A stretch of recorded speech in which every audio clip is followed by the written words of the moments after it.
Hello friends, maths की बात में आप लोगों का स्वागत है। मैथ्स की बात के माध्यम से हम लोग ऐसी छोटी मोटी चीज़ को जानते हैं जो सभी के लिए बेहद ज़रूरी हो जाता है।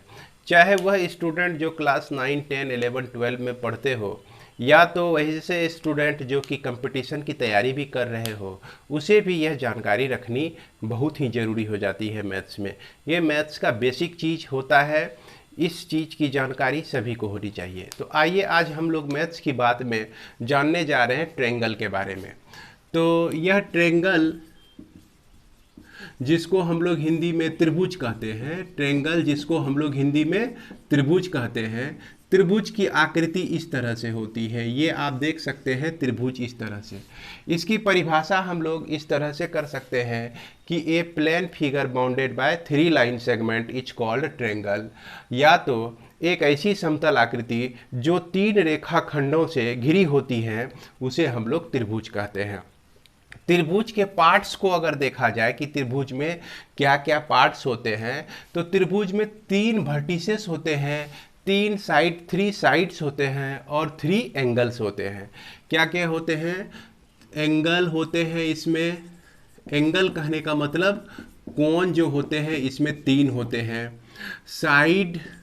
साइड्स जो होते हैं यानी कि भुजाएं जो होती हैं यह भी आपका 3 होती हैं। और वर्टिसेस जिसको हम लोग हिंदी में शीर्ष भी कहते हैं, तो यह भी आपका 3 होता है। अब यहाँ पर बात आती है त्रिभुज के क्लासिफिकेशन की। त्रिभुज कितने तरह का होता है इस पे हम लोग विचार करेंगे। त्रिभुज को बांटने का आधार 2 है। इसे त्रिभुज को 2 आधार पर विभाजित किया गया है। पहला आधार है आपका भुजा और दूसरा आधार है कोण। तो भुजा के आधार पर त्रिभुज को 3 भागों में बांटा गया है साइड के आधार पर। और कोण कहने का मतलब एंगल के आधार पर भी त्रिभुज को 3 भागों में बांटा गया है। अब वह कौन कौन से पार्ट्स हैं इसके बारे में हम लोग देखते हैं। भुजा के आधार पर सबसे पहला त्रिभुज का नाम स्केलन ट्रेंगल, और दूसरा आपका हो जाता है आइसोसेलस ट्रेंगल, और तीसरा आपका हो जाता है इक्विलैटरल ट्रेंगल। तो स्केलन ट्रेंगल को हिंदी में हम लोग कहते हैं विषमबाहु त्रिभुज। इसको क्या कहते हैं? विषमबाहु त्रिभुज कहते हैं। और दूसरा जो आपका इस आइसोसेलस ट्रेंगल देख रहे हैं इसको हम लोग कहते हैं समद्विबाहु त्रिभुज कहते हैं। उसके बाद तीसरा जो आप देख रहे हैं इक्विलैटरल ट्रेंगल, इसको हिंदी में हम लोग कहते हैं समबाहु त्रिभुज कहते हैं। इस तरह से 3 भाग में बांटा जा सकता है आपका भुजा के आधार पर। अब हम लोग देखते हैं कि साइड के आधार पर इस त्रिभुज का क्या क्या नाम आता है। माफ करेंगे, कोण के आधार पर। तो कोण के आधार पर एक्यूट एंगल्ड ट्रेंगल होता है जिसको हम लोग न्यून कोण त्रिभुज कहते हैं। उसके बाद दूसरा आपका होता है ऑब्ट्यूस एंगल्ड ट्रेंगल होता है जिसको हम लोग हिंदी में कहते हैं अधिक कोण त्रिभुज कहते हैं। और तीसरा होता है आपका राइट एंगल्ड ट्रेंगल जिसको हम लोग हिंदी में कहते हैं समकोण त्रिभुज। तो जैसा कि आप लोग जान रहे हैं कि यह इस चैनल के माध्यम से बेसिक वो सारी बातें बताई जाती हैं जो या तो आप हिंदी मीडियम के हैं उसके लिए भी ज़रूरी हो जाता है, और इंग्लिश मीडियम में जो बच्चे हैं उसके लिए भी ज़रूरी हो जाता है। तो इस तरह से अब हम लोग देखने जा रहे हैं कि इस त्रिभुज की परिभाषाएं क्या हैं।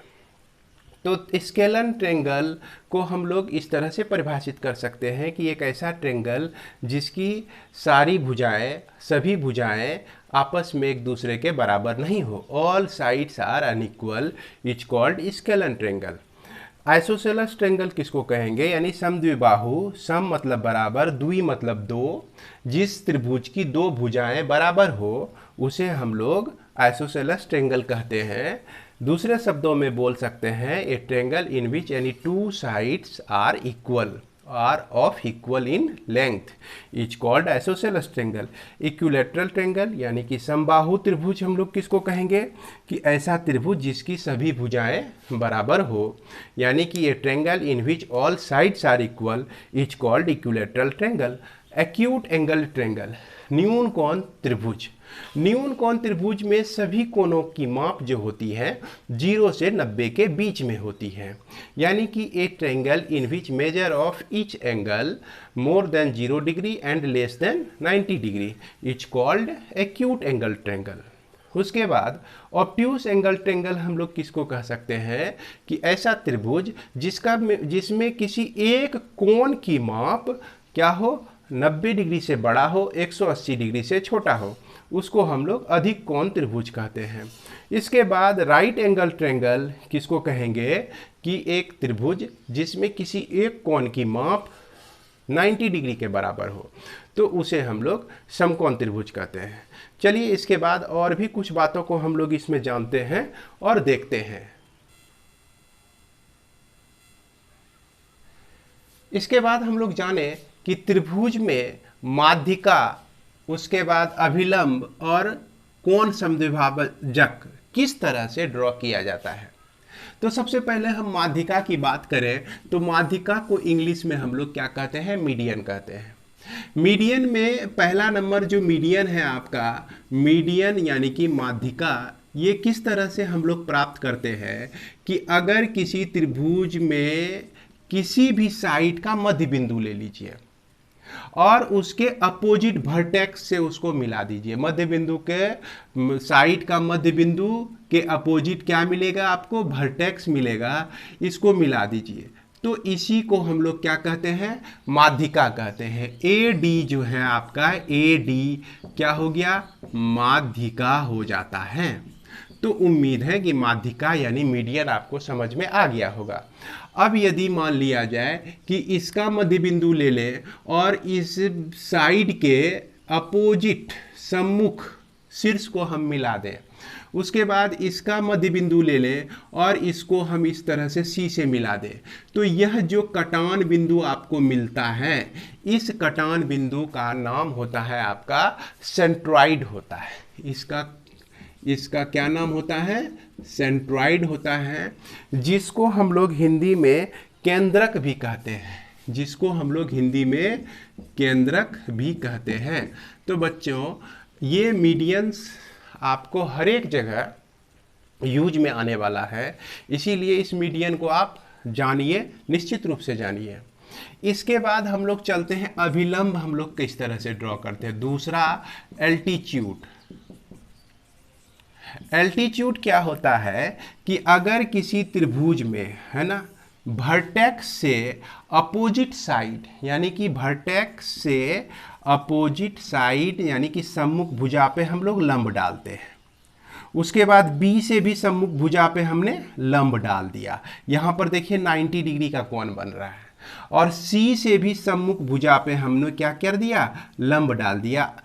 वर्टेक्स सी का अपोजिट साइड जो है ए बी है, उसके बाद वर्टेक्स ए का अपोजिट साइड जो है यह आपका क्या हो गया, बी सी है। तो इस तरह से जो कटान बिंदु हमको मिलता है, इसको हम लोग इंग्लिश में कहते हैं ऑर्थो सेंटर। ऑर्थो सेंटर कहते हैं, जिसको हिंदी में हम लोग लंब केंद्र भी कह सकते हैं। इसकी भी आपको ज़रूरत पड़ेगी, इसे भी अपने दिमाग में ज़रूर रखिए। तीसरा नंबर हम लोग जाने कि angle bisector. Angle bisector, angle bisector किसी त्रिभुज में हम लोग कैसे प्राप्त करते हैं। तो ये आपका क्या हो गया, एक त्रिभुज हो गया। इस त्रिभुज में जो तीन कोण बन रहे हैं ए बी सी, ए का कोण समद्विभाजक, मतलब एक कोण अगर 30 डिग्री है तो इसको आधा कर दीजिए 15-15 डिग्री। अगर कोण ए आपका 60 डिग्री है, इसका आधा कर दीजिए 30-30 डिग्री। 30 डिग्री इधर 30 डिग्री इधर बांट कर एक लाइन खींच दीजिए आप। उसके बाद इसी तरह से एंगल बी को भी समद्विभाजित कर दीजिए। उसके बाद एंगल सी को भी समद्विभाजित कर दीजिए। तो इस तरह से ये जो हो गया आपका एंगल बाइसेक्टर कहलाता है। कौन कौन सा line? A D, B E और सी एफ, ये सब जो है लाइन आपका क्या कहलाता है? एंगल बाइसेक्टर कहलाता है। और एंगल बाइसेक्टर जहां भी मिलता है वहां पर उसको हम लोग इन सेंटर कहते हैं, इन सेंटर कहते हैं, जिसको हम लोग अंतः केंद्र कहते हैं। तो मेरे प्यारे बच्चों की यहाँ पर जो है इतना सा बात आप लोगों को जानकारी में रखनी चाहिए। त्रिभुज कितने तरह का होता है, त्रिभुज में क्या क्या प्रॉपर्टी होती है, त्रिभुज की परिभाषा कैसी होती है, और उसके बाद क्या होती है, उसके बाद मीडियन किसको कहते हैं, एल्टीट्यूड किसको कहते हैं, एंगल बाइसेक्टर किसको कहते हैं। तो ये सब बेसिक नॉलेज हो जाता है। तो फिर हम लोग मैथ्स की बात को यहीं पे विराम देते हैं। फिर अगले मैथ्स की बात में मिलते हैं और एक नए जानकारी के साथ। तब तक के लिए धन्यवाद।